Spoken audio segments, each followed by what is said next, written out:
आप बताओ, आप हमारे विचारों में जरा घुसिएगा थोड़ी देर के लिए, अभी अपनी बुद्धि को लगाए फिर उत्तर दीजिए। एक बच्ची 10 बॉयफ्रेंड बदल चुकी है, ब्रेकअप फिर नया बॉयफ्रेंड फिर ब्रेकअप फिर नया बॉयफ्रेंड, और आप समझ रहे हैं कि बच्चे और बच्चे फ्रेंड का मतलब क्या समझते हैं? वे विचार ही केवल फ्रेंड का मतलब समझा जा रहा है।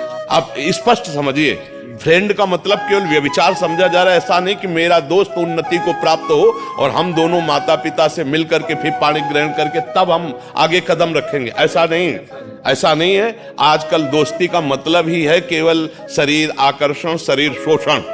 खुली बात देख लीजिए, समझ लीजिए आप।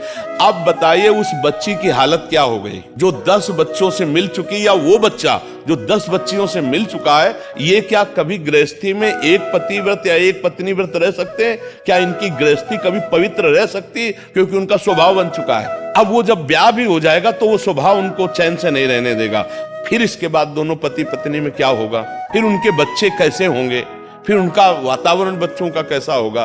तो हमें लगता है कि 100 के 100% ये गलत है।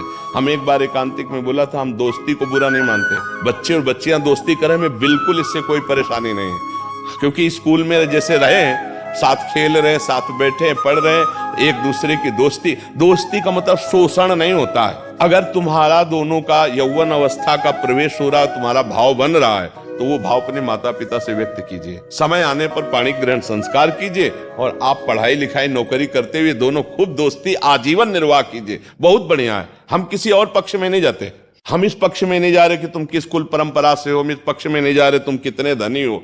हम कह रहे हैं यदि दोस्ती भी कर रहे हो तो माता पिता, दोनों तरफ के माता पिता की अनुमति लो, आशीर्वाद लो उनका, उनकी दृष्टि से तुम पास हो जाओ दोनों, और फिर गृहस्थी में फिर आप संयोग करो, कोई परेशानी नहीं। लेकिन आप पहले ही भ्रष्ट हो रहे हो और इसे आप दोस्ती मान रहे हो, तो आगे चलकर तुम्हारी गृहस्थी क्या होगी? क्या गृहस्थी का स्वरूप आएगा? तो बच्चों को समझाना चाहिए कि अपने जीवन की पवित्रता का नाश करना ये कहीं खरीदने पर दोबारा नहीं मिलेगी। तुम्हारा जो जीवन अपवित्र हो रहा है दोबारा नहीं पवित्र होगा। ऐसे अपवित्र विचार, अपवित्र जीवन, सांसारिक उन्नति को तुम जो उन्नति समझ रहे हो वो उन्नति नहीं है। चरित्र का नाश करने वाला कभी भी शांति को प्राप्त नहीं होता है।